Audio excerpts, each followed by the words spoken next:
For more than 3 centuries, the trading nations of Europe were suffered to pursue their commerce or forced to abandon their gains at the bidding of pirates. From the days when Barbarossa defied the whole strength of the Emperor Charles V, to the early part of the present century, when prizes were taken by Algerine rovers under the guns, so to say, of all the fleets of Europe, the corsairs were masters of the narrow seas.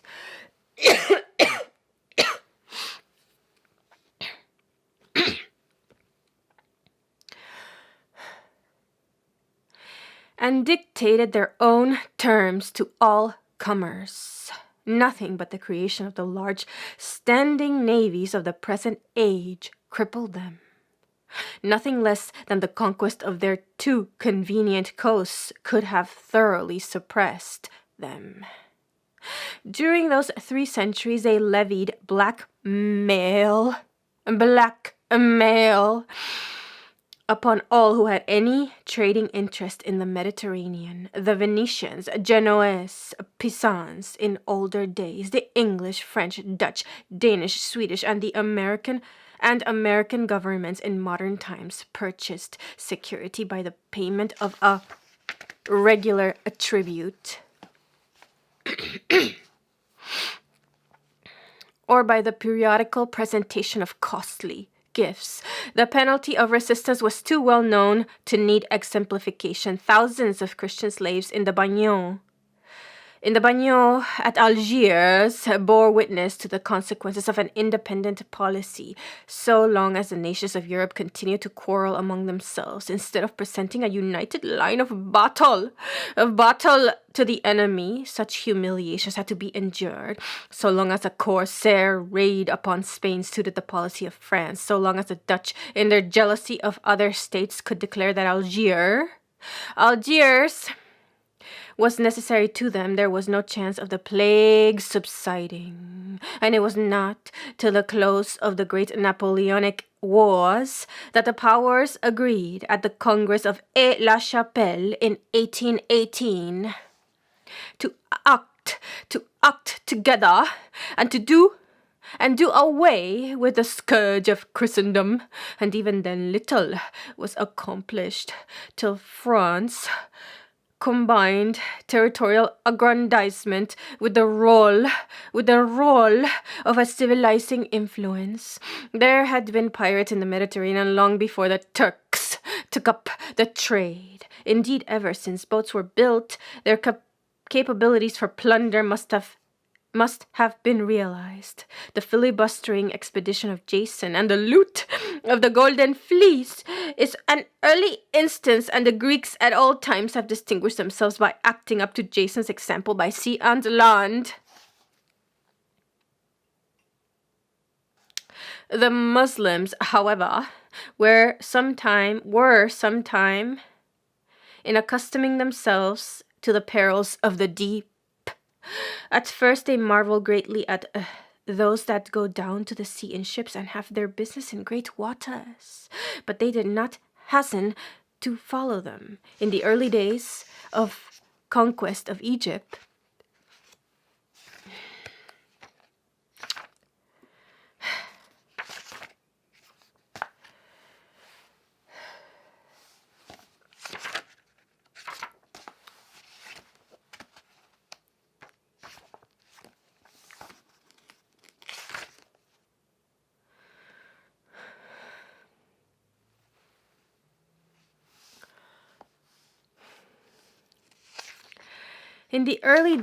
the conquest of Egypt, the Caliph Omar wrote to his general and asked him what the sea was like, to which Amr made answer, "The sea is a huge beast which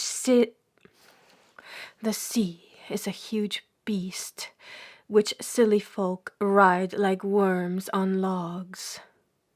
Whereupon, much distressed, the prudent Caliph gave orders that no Muslim should voyage on so unruly an element without his leave. But it soon became clear that if the Muslims were to hold their own with their neighbors, still more if they meant to hold their neighbors' own They must learn how to navigate. And accordingly, in the 1st century of the Hijra, we find the Caliph Abd el-Malik instructing his lieutenant in Africa to use Tunis as an arsenal and dockyard, and there to collect a fleet. From that time forward, the Mohammedan rulers of the Barbary coast were never long without ships of some sort. The Aghlabi princess sailed forth from Tunis and took Sicily, Sardinia, and Corsica. The Fatimi caliphs waged war with the navies of Abd Rahman, the great caliph of Cordoba, at a strength of 200 vessels aside. The Almohades possessed a large and capacious fleet in which they transported their armies to Spain, and their successors in North Africa, though less powerful, were generally able to keep up a number of vessels for offensive as well as commercial purposes. During the later Middle Ages, the relations between the rulers of the Barbary coast, the kings of Tunis, Tilimsari, Fez, etc., and the trading nations of Christendom were amicable and just. Treaties show that both parties agreed in denouncing and so far as they could suppressing piracy and encouraging mutual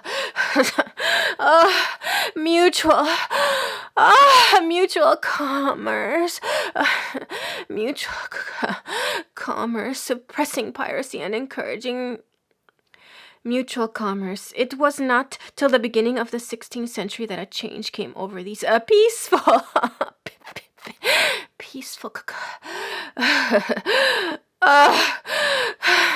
conditions, and the way it happened was this. When the united wisdom of Ferdinand and Isabella resolved on the expatriation of the Spanish Moors, they forgot the risk of an exile's vengeance.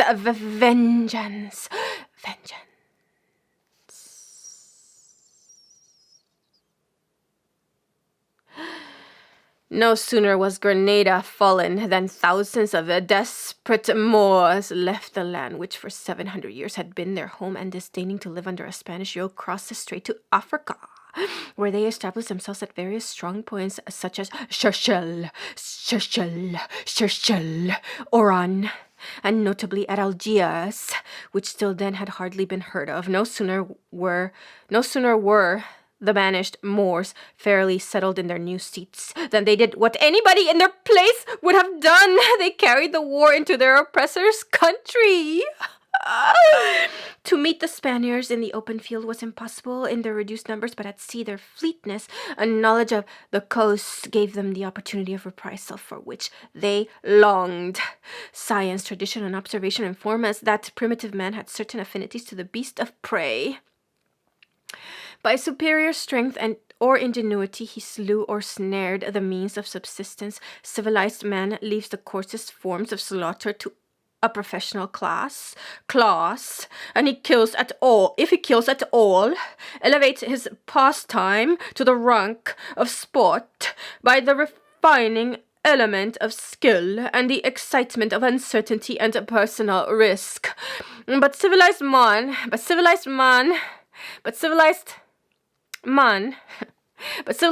is still only too prone to prey upon his fellows, though hardly in the brutal manner of his ancestors. He preys upon inferior intelligence, upon weakness of character, upon the greed and upon the gambling instinct of mankind.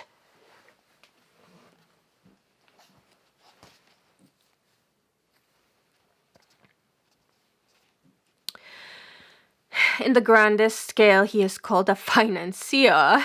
In the meanest, a pickpocket. This predatory spirit is at once so ancient and so general that the reader, who is of course holy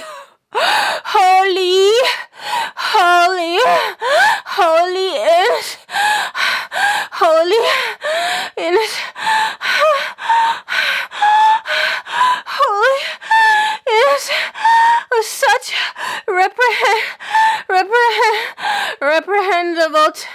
reprehensible tendencies, must nevertheless make an effort to understand the delights of robbery considered as a fine art, Some cynics there are who will tell us that the only reason we are not all thieves is because we have not pluck enough. And there must certainly be some fascination apart from a natural depravity or originals.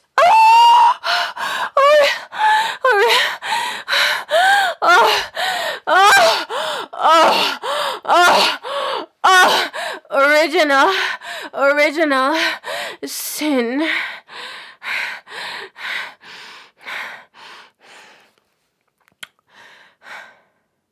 To make a man prefer to run countless risks in an unlawful pursuit sooner than to do an honest day's work.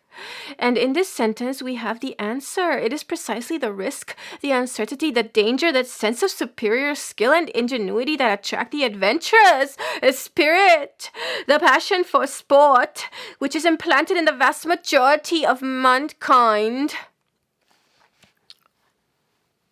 Our Moorish robbers had all this and more to attract them. Brave and daring men, they had shown themselves often before in their tussles with the Spaniards, or in their wild sea courses and harryings of Christian shores in Sardinia, perhaps, or Provence. But now they pursued a quest alluring beyond any that had gone before, a righteous vengeance. Vengeance upon those who had banished them from house and home and cast them adrift to find what new anchorage they might in the world, a holy war against the slaughterers of their kith and kin and the blasphemers of their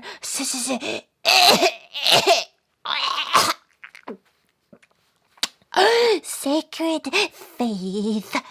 What joy more fierce and jubilant than to run the light brigantine down the beach of Algiers and man her for a cruise in Spaniard waters?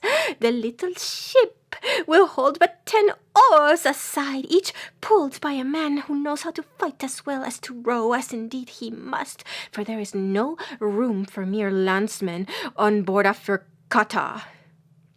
But if there be a fair wind of the land, there will be little rowing. The big lateen sail on her one mast will span the narrow waters between the African coast and the Balearic Isles, where a convenient lookout may be kept for Spanish galleons, or perhaps an Italian polacca. Drawing little water, a small squadron of brigantines could be pushed up almost any creek, or lie hidden behind a rock till the enemy hove in sight. Then oars out and a quick stroke for a few minutes, and they are alongside their unsuspecting prey, and pouring in their first volley. Then a scramble on board, a hand-to-hand scuffle, at last desperate resistance on the poop under the captain's canopy, and the prize is taken.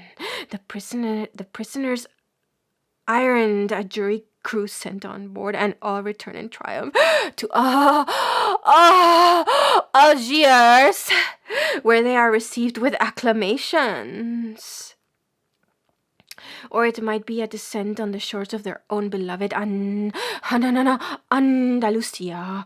Then the little vessels are run into the crevices between the rocks, or even buried in the sand, and the pirates steal inland to one of the villages they know so well, and the loss of which they will never cease to mourn. They have still friends, many in Spain, who are willing enough to help them against the oppressor, and to hide them when surprised. The sleeping Spaniards are roused and then grimly silenced by the points of swords. Their wives and daughters are borne away on the shoulders of the invaders. Everything valuable is cleared, and the rovers are soon sailing merrily into the roads of Algiers, laden with spoil and captives, and often with some of the persecuted remnant of their race,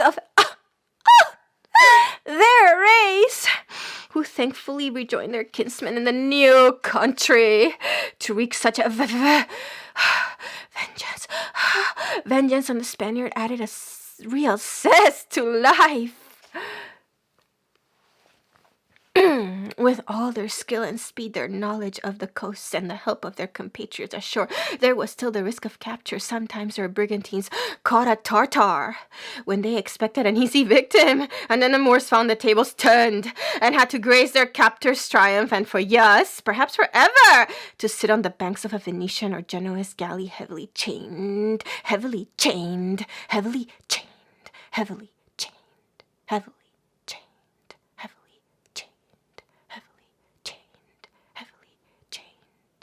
Pulling the infidels' oar, even in the chase of the true believers, and gazing to satiety, and gazing to satiety upon the wheels which the lash kept raw on the bare back of the man in front, but the risk added a zest to the corsair's life, and the captive could often look forward to the hope of recapture or sometimes of ransom by his friends. The career of the pirate, with all its chances, was a prosperous one. The adventurers grew rich, and their strong places on the Barbary coast became populous and well garrisoned, and by the time the Spaniards began to awake,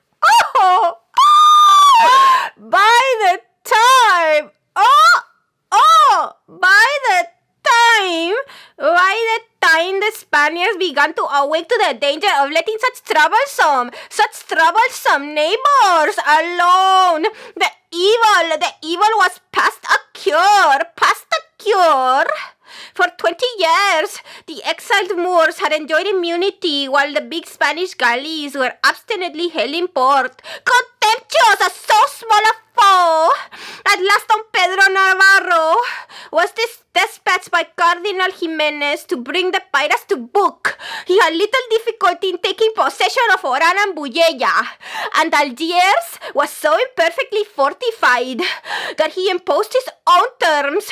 He made the Algerines vow to renounce piracy, vow to renounce piracy, vow, and to see that they kept their word.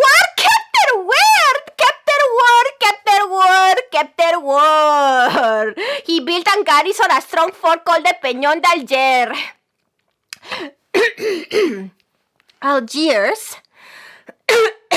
Algiers is in Arabic Algezair, the islands, said to be so called from that in its bay, or more probably Algezair is a grammarian's explanation of the name Tser or Tair, by which the Algerians commonly call their city, and which is, I suspect, a corruption of the Roman city Caesarea,